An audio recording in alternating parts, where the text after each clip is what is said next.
बिस्मिल्लाहिर्रहमानिर्रहीम। नाज़रीन, local news programme आज की बात शामिल। हमारी दुआ है कि रब्बुल आलमीन हमारे मुल्क की जमहूरियत को लाख खतरात से महफूज बना दे।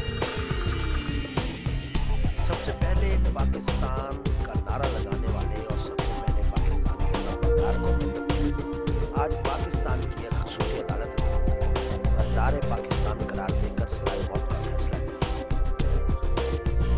इससे पहले गुज़श्ता दिनों नवाज शरीफ की बैरून मुल्क रवानगी के फैसले पर हुकूमत की बड़ी तनकीद हुई और हुकूमती तनकीद पर जस्टिस खोसा ने वार्निंग दी थी कि उन्होंने एक वज़ीर आज़म को नाअहल किया, एक को सज़ा दी और एक आर्मी चीफ का फैसला भी आने वाला है।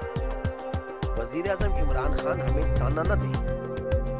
उस वक़्त नवाज शरीफ के हवाले से हुकूमत के तिल मिलाने पर चीफ जस्टिस को वार्निंग देना पड़ी और फिर देखते ही देखते खसूसी अदालत का फैसला आ गया है और साबिक chief of army general Pervez Musharraf को गद्दार करार देकर सज़ाए मौत सुना दी। और जो ही ये फैसला आया है, हुकूमत और फौज में हलचल मच रही है। अटॉर्नी जनरल अनवर मंसूर खान और डॉक्टर फिरदौस आशिक अमान तर्जुमान वज़ीर आज़म ने इस फैसले को गलत करार दिया है और इसे बहुत बड़ा जुल्म करार दिया है। अटॉर्नी जनरल ने कहा है कि आर्टिकल 10 के तहत हर शख्स को फेयर ट्रायल का हक है। परवेज मुशर्रफ बैरून मुल्क शदीद बीमार हैं और ICU में हैं और उनकी अदम मौजूदगी में ये फैसला सुना दिया गया है। इधर वज़ीर आज़म इमरान खान ने 2007 में कहा था कि परवेज मुशर्रफ पर आर्टिकल 6 लगता है और उसकी सज़ा मौत है और आज उसी आर्टिकल के तहत खसूसी अदालत ने उन्हें सज़ा सुना दी है। तो वज़ीर आज़म इमरान खान की तर्जुमान डॉक्टर फिरदौस आशिक अमान और फवाद चौधरी इस पर खासी तनकीद गुजार हैं और कह रहे हैं कि ये फैसला गलत हुआ है। इधर अफवाज पाकिस्तान में भी इस फैसले पर शदीद तरीन रद्द-ए-अमल सामने आया और फौज के तर्जुमान ने भी इसे गलत फैसला करार दिया है और कहा गया है कि फौज के अंदर सख्त दुख और तकलीफ महसूस की जा रही है। उन्होंने ये भी कहा है कि 12 से 18 साल तक के फैसले ज़िले हुआ है, मगर सिर्फ इसी फैसले की जल्दी क्या थी और कानून के तकाजे पूरे किए बगैर और परवेज मुशर्रफ की सफाई लिए बगैर, उनकी तरफ से गवाही लिए बगैर उन्हें सजा कैसे दी जा सकती है। आज फौज का एक आला सतही इजलास भी जनरल कमर जावेद बाजवा की ज़ेर सदारत GHQ में तलब कर लिया गया है और इस अमर पर तशवीश का इजहार किया गया है कि चंद दिनों पहले army chief general Qamar Javed Bajwa की तौसीए मुलाजमत के हवाले से एक फैसला दिया गया और उन्हें 6 माह की मोहलत देकर लटका दिया गया और कह दिया गया कि वो 6 माह बाद अगर असेंबली में बिल पास नहीं होता तो फिर उनकी मुद्दत खुद ब खुद खत्म हो जाएगी और वो फारिग हो जाएंगे। और अभी अदालत की तरफ से दिए गए टाइम फ्रेम को कुछ ही दिन गुजरे हैं के साथ ही खसूसी अदालत ने साबिक army chief general Pervez Musharraf को गद्दार करार देकर उन्हें सज़ाए मौत का फैसला सुना दिया है, जो कि यके बाद दिगरे फौज के खिलाफ दूसरा बड़ा फैसला है।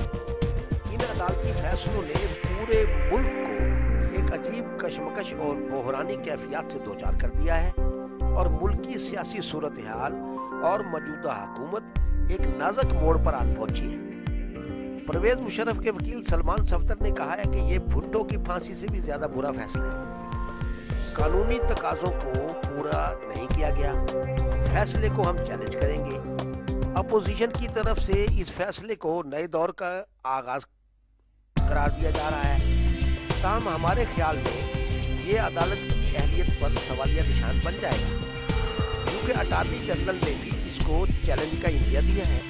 ताहम आइंदा 72 घंटे इंतहाई नाजुक और अहम है और कुछ भी हो सकता है, क्योंकि फौज साबिक आर्मी चीफ की 40 साल खिदमत के इतराफ में सख्त गम और गुस्सा का इजहार कर रही है और उससे इंतहाई गलत फैसला करार दे रही है। और इसी सुप्रीम कोर्ट में माजी में जब पनामा केस के फैसले सामने आए तो उससे सिर्फ चंद माह कबल 2 सज़ाए मौत के कैदियों को बाइज्जत बरी करार दिया गया था और उनकी बेगुनाही साबित होने पर उन्हें फौरी तौर पर बाइज्जत रहा करने के फैसले लिए गए।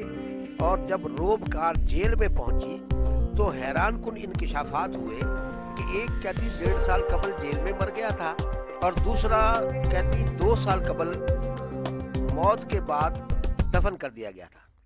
और ये फैसले मीडिया पर नशर हुए तो हमारी अदालत उज़्मा पर सवालिया निशान बन गए। और आज परवेज़ मुशर्रफ के हवाले से इतनी जल्दबाजी को भी सवालिया निशान करार दिया जा रहा है। इसलिए हम अदालत उज़्मा से दरख्वास्त गुजार हैं कि बिलाशुबा कानून की बालादस्ती कायम रहे, बिलाशुबा इंसाफ के तकाजे पूरे किए जाएं, लेकिन खुदारा इस अंदाज में कानूनी सुकम न छोड़ा जाए कि ये फैसले खुद अदालतों पर सवालिया निशान बन जाए और कानून की बालादस्ती कायम करते करते कानून की पस्ती और आइन से मावराए आइन अक़दामात के वाक़यात रूनुमा होने के बाइस बन जाए और मुल्क की जमहूरियत, मुल्क की वक़ार और मुल्क की मईशत व मुआशरत सब कुछ दाव पर लग जाए और हमारी आने वाली नस्लों को इन फैसलों के पादाश में जमहूरियत और आज़ादी दोनों के लिए तरसना न पड़ जाए। अल्लाह हाफ़िज़।